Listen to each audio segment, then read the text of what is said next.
We will now perform a torque, leak and burst test on the pressure vessel.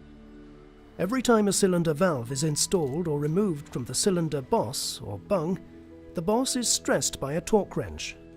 The ISO 11119-3 standard requires the installed cylinder valve to be tightened to a torque which is 150% of the installation torque recommended by the manufacturer.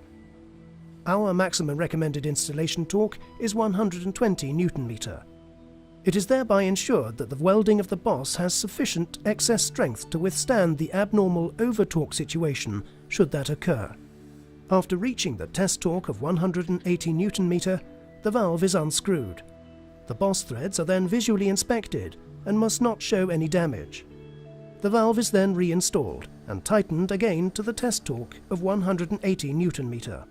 After reaching the valve installation test torque, the cylinder is pressurized to 20 bar, 2/3 of the test pressure of 30 bar. This pressure must be sustained for 2 hours.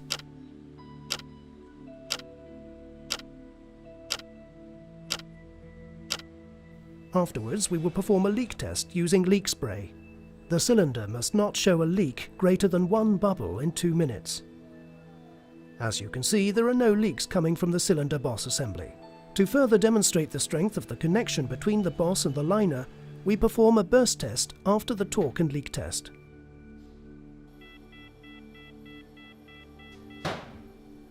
The burst pressure is 162 bar, meaning that the burst pressure of the vessel remains unchanged even after being subjected to an excess valve installation torque.